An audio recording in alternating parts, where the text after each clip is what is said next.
Hey. So, just as a curiosity, because I shared this writing with a couple of friends and they've sort of both fed back that people feel like this. And it's gotten me thinking, especially after therapy yesterday, or was it the day before, that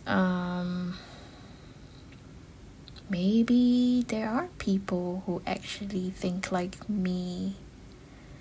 Not exactly, but I would say that I'm very sure that there are people who think similarly or struggle with perhaps similar issues because I don't know what's the proper term. I know how obvious and common sense it is because there are books dedicated to it, there are organizations that are dedicated to it. There are literally therapists who are trained to work through these problems with other human beings, so it shouldn't be so surprising. But it sometimes does.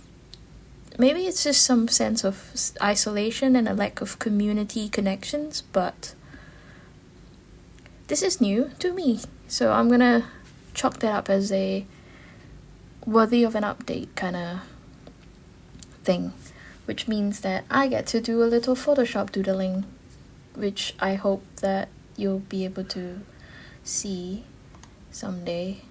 Or maybe we'll just do this reading first because it feels like a thing.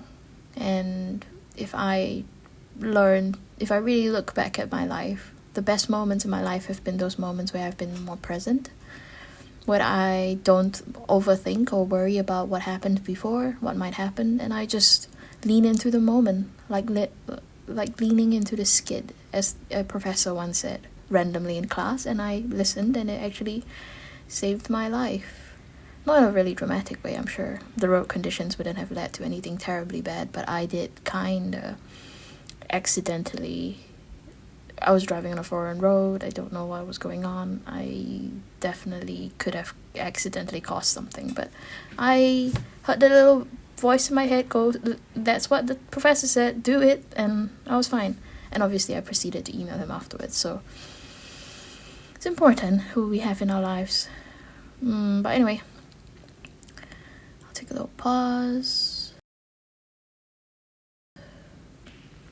So, here we go. There are days like these, where I absolutely make up my mind to try, to stay alive, to take care of myself, to be kind, to earn money, to take on responsibility, to exercise. There are days like these, where I make up my mind to resolutely try, and I am still not good enough.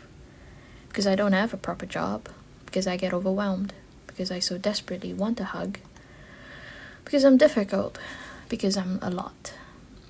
On days like these, and that voice, that wanting to go to somewhere high, to go to where danger can be the why, I can't decide to live, to die, to fade to black, or to meet that mythologically hooded friend, cloaked in death, who'll finally take your hand and tell me, it's over, it's alright, good job, good try.